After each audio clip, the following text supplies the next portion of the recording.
Et salut à tous, très heureux de vous retrouver dans cette nouvelle vidéo.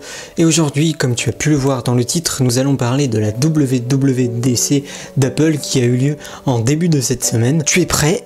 C'est parti!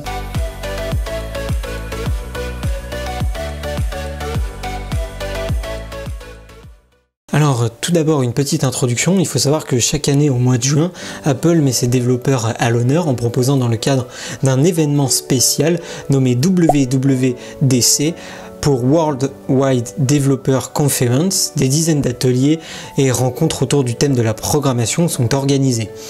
C'est aussi à ce moment-là que la firme à la pomme dévoile généralement lors d'un keynote les nouveautés que les développeurs vont devoir apprivoiser durant l'été. Les systèmes d'exploitation iOS, macOS, watchOS et tvOS sont notamment sous les feux des projecteurs pendant cette présentation de juin. Mais en revanche, en 2020 est une année un peu spéciale puisque avec la pandémie de Covid-19 oblige, la WWDC n'a cette fois pas eu lieu en physique mais uniquement en ligne, en virtuel. Idem pour la conférence d'annonce ouvrant l'événement qui a eu lieu lundi soir. Donc avant de passer aux différents résumés, il faut savoir que Tim Cook a introduit la conférence dans un auditorium vide de monde. Il a fait référence à l'actualité du moment, etc. à travers le monde, ce qui se passe aux États-Unis, mais aussi la pandémie de coronavirus qui fait encore trembler toute notre planète. Alors, pour commencer, le résumé des nouveautés. Commençons par iOS 14. Alors, pour iOS 14, on a une amélioration pour l'écran d'accueil, avec une introduction de nombreuses nouvelles manières d'organiser son écran, avec des widgets et plein d'autres applications. Ensuite, on a App Library, c'est une page spéciale sur l'écran d'accueil où sont organisées toutes les applications automatiquement, avec un champ de recherche, suggestions et catégories. On a aussi la possibilité de cacher des pages d'applications. Ensuite, on a une amélioration des widgets qui arrive officiellement sur iOS avec iOS 14 avec une option de personnalisation énorme et en taille de widget, sur la page widget, enfin on peut faire plein de trucs, c'est assez personnalisable comme on veut. On peut aussi glisser vers des pages de l'écran d'accueil, on peut ajouter des widgets dans des widgets, enfin c'est très complet comme amélioration et franchement j'ai hâte de tester ça. Ensuite on a Smart Stack, c'est une pile de widgets sur l'écran d'accueil qui peut même automatiquement dans la journée afficher le widget le plus pertinent. Donc c'est en fonction de l'heure de la journée, il va vous afficher le widget qui correspond. Ensuite on a enfin le Picture in Picture sur un iPhone, parce qu'on l'a déjà vu sur l'iPad qui permet de garder une fenêtre vidéo volante même en changeant d'application, en allant sur Twitter, etc. Également possible de cacher la vidéo et ne garder que le son. Enfin, c'est vraiment cool. On a l'introduction aussi de l'application Translate qui est dédiée à la traduction de texte dans de nombreuses langues sans envoyer d'informations sur des serveurs tiers. Toute l'opération se déroule sur votre iPhone. Elle propose notamment un mode de discussion pour permettre les traductions de phrases en temps réel les plus compréhensibles possibles. On a aussi le suivi de sommeil qui a été amélioré. La notification d'appel, la nouvelle notification d'appel entrant qui ne prend plus tout l'écran, donc franchement c'est cool, il y a juste l'appel qui descend, on peut toujours utiliser le téléphone et pas attendre que ça se finisse, donc franchement c'est cool. Donc vous pouvez aussi retrouver sur YouTube de nombreuses vidéos qui vous montrent plus en détail ce qu'on va voir dans celle-ci. Nous aujourd'hui on va juste survoler en gros ce qui a été présenté, mais sinon vous avez plein d'autres youtubeurs ou sur Twitter qui ont présenté de nombreuses astuces déjà sur iOS et toutes les autres OS qui ont été présentés. Donc je vous mettrai bien sûr quelques liens dans la description de chaînes ou de vidéos intéressantes pour que vous puissiez en voir plus. Au niveau de Siri maintenant, on a une nouvelle interface qui peut afficher des informations par-dessus l'écran actuel consulté par l'utilisateur et franchement ça c'est cool, on n'a plus l'écran quand on fait un appel à Siri, on n'a plus l'écran total, on a juste un petit écran et ça permet de nous utiliser encore le téléphone. On a des nouvelles requêtes qui sont prises en compte, par exemple envoyer un message audio, etc. Et on a aussi l'amélioration de la traduction via Siri. Ensuite on a des nouveautés dans les messages, on peut mettre maintenant des favoris de conversation, on a aussi la possibilité de nouveaux Memoji dont le masque chirurgical, vous l'avez sûrement dû le voir sur Twitter, on a de nouveaux stickers aussi, l'amélioration des conversations, on peut ajouter des mentions à des interlocuteurs en fonction de la réponse pour faire apparaître un fil fil de discussion beaucoup plus clair. Je vous mettrai bien sûr des photos. Alors dans Apple Plan, on a l'annonce de nouvelles cartes pour de nouveaux pays dont le Canada et l'Irlande, mais pas encore la France, donc ça devrait arriver courant de l'année prochaine si on a de la chance. On a les guides maintenant qui sont proposés dans l'Apple Plan pour trouver des recommandations d'endroits, etc. Franchement c'est cool. On a aussi l'ajout des trajets à vélo, mais pour le moment c'est qu'aux États-Unis. En Europe, ça devrait arriver l'année prochaine, je pense, ou d'ici 2 ans. Ensuite, on a les voitures électriques, donc on a les trajets dédiés aux voitures électriques pour savoir quand et où recharger sa voiture en indiquant même quel chargeur utiliser pour son véhicule. Donc franchement, ça c'est cool. Et ensuite, on a les restrictions de pollution. Donc ça prend en charge des restrictions de certaines grandes villes, donc les véhicules pairs et les véhicules impairs par exemple. Donc franchement, c'est cool. Dans la keynote, ils ont montré Paris et ils vous montrent un itinéraire à prendre, etc. On peut même ajouter ça. Il me semble qu'on peut ajouter si son véhicule est pair ou impair. Et franchement, c'est cool. Je vous mettrai bien sûr le résumé de la keynote dans la description et ainsi que la keynote en entier si vous voulez la voir. De toute façon, tous les liens seront dans la description vers différentes chaînes, vidéos, etc.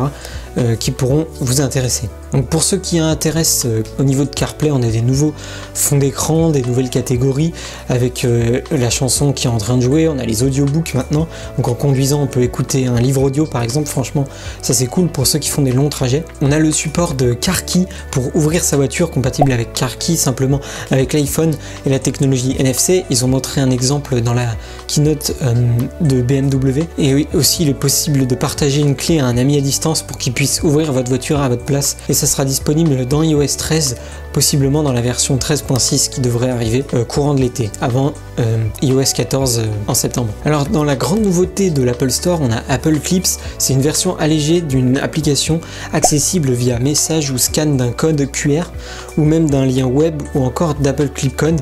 Par exemple, découvrir un nouveau service ou une application sans avoir réellement à la télécharger sur son smartphone complètement. Donc ensuite les nouveautés exclusives à iPadOS 14.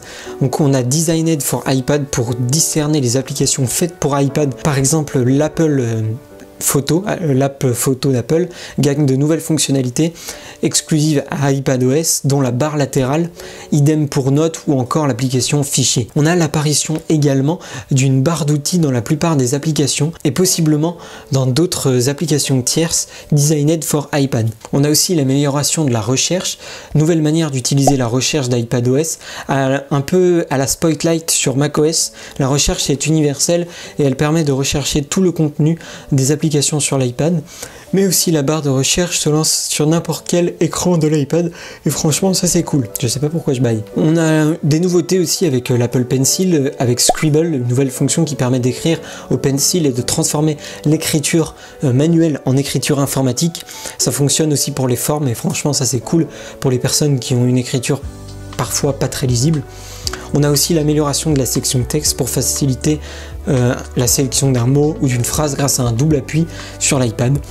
On a aussi la détection intelligente de texte d'iPadOS qui peut détecter si votre numéro de téléphone à la main ou encore une adresse pour automatiquement la rendre en texte intelligent ou même une signature.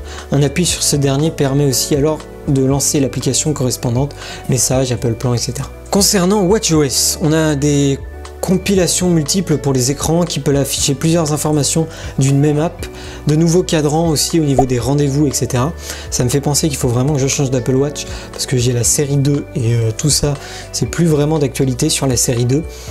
Donc peut-être que d'ici la rentrée j'aurai une nouvelle Apple Watch, qui sait. On a aussi le partage de cadrans pour télécharger de nouveaux cadrans sur l'Apple Store ou sur des sites web ou encore des recommandations d'amis. Apple Plan, amélioration des indications de trajet à vélo depuis la montre. On a aussi de nouveaux sports qui sont pris en charge, notamment comme l'exercice physique, différents types de danse, mais aussi d'autres sports. Nouveau résumé d'activité sur l'iPhone aussi. On a le changement de nom, l'app activité devient fitness. Le lavage des mains aussi, la montre, ça c'est assez rigolo, peut déterminer la durée d'un lavage de main automatiquement et recommande de continuer dans le cas d'un lavage de main trop court. On a aussi le suivi de sommeil, la montre peut aider à mieux suivre son sommeil, mais aussi améliorer ses objectifs de coucher et de lever, avec la prise en charge de raccourcis et l'amélioration du réveil via la montre. Ensuite on arrive à une grosse nouveauté qui s'appelle macOS Big Sur. Donc on a un changement du design À noter que cette nouvelle version pour les fenêtres d'application, mais aussi des barres d'outils deviennent beaucoup plus arrondies. On a un centre de contrôle qui fait une apparition d'un espace pour retrouver plusieurs réglages dans ce centre. On a aussi une amélioration des notifications dans le centre de contrôle et une amélioration de l'écran de widget qui permet d'avoir plus de choses. On a une amélioration de la recherche au niveau des messages, on a aussi la possibilité de créer des memojis sur Mac et l'arrivée aussi des effets messages sur Mac. Au niveau de plan, on a un nouveau design, ajout de favoris, on a un peu ce qu'on retrouve sur iOS 14. Safari, grosse nouveauté, le chargement encore plus rapide de l'application. Nouveau rapport au niveau de la confidentialité, on va pouvoir avoir accès à tous les cookies et tous les sites qui nous traquent.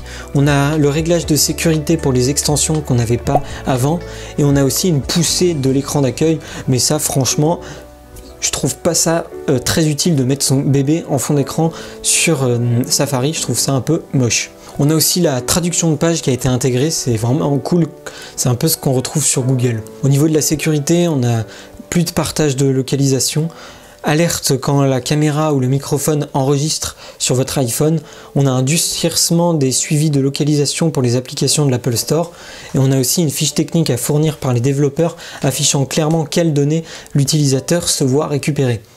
Au niveau de la maison, on a un éclairage automatisé, une nouvelle fonctionnalité pour les luminaires HomeKit permettant de profiter d'un meilleur éclairage selon le moment de la journée. On a une reconnaissance des visages pour tout ce qui est caméra compatible HomeKit permettant notamment d'être notifié de qui est à la porte par exemple. Au niveau de TV OS, on a un nouveau contrôleur Xbox qui est pris en compte. On a aussi le Picture in Picture qui est disponible en fenêtre flottante sur l'application. Avant de terminer cette vidéo, on a les AirPods, changement automatique de la source. Les AirPods peuvent suivre l'appareil utilisé par le porteur automatiquement et un son spatial pour les AirPods Pro, algorithme de création de son 3D avec adaptation à la position de la tête et à la position de l'écran de l'iPad ou de l'iPhone, compatible avec un son son de 5.1 et 7.1 ainsi que Dolby Atmos. Enfin, pour terminer, on a une nouvelle architecture sur les Mac.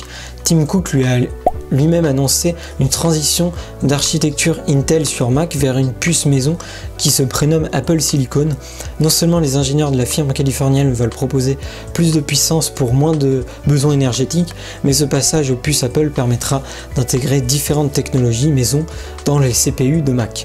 L'architecture sera d'ailleurs universelle entre iOS et macOS, un point important pour les développeurs car les applications iPhone et iPad pourront donc se lancer sans problème sur Mac sous ARM. Une nouvelle version de Rosetta 2 va permettre d'utiliser une application écrite pour architecture Intel sur macOS, Big Sur et Mac avec une puce ARM. Tim Cook l'a annoncé un premier Mac sous architecture d'ici la fin de l'année 2020 et une transition complète sur tous les Mac d'ici 1 à 2 ans. Mais il a aussi dit avoir des Mac encore sous architecture Intel en développement dans les laboratoires d'Apple. Donc les puces Apple c'est pas pour tout de suite, je pense que comme il l'a dit ça sera d'ici 1 ou 2 ans disponible sur tous les Mac. Voilà, cette vidéo est maintenant terminée. J'espère que cette vidéo vous aura plu, ainsi que la keynote. Quelle est la nouveauté qui vous a le plus plu selon vous et quelle est la plus prometteuse? N'hésite pas à me dire ce que tu en as vraiment pensé dans les commentaires. Ça me ferait extrêmement plaisir d'interagir avec vous. Évidemment, n'hésite pas à t'abonner, c'est totalement gratuit et ça te prend 3 secondes en plus de cette vidéo. D'ici la prochaine vidéo, porte-toi bien, fais de belles photos et de belles vidéos. Et ciao ciao tout le monde. Wouh!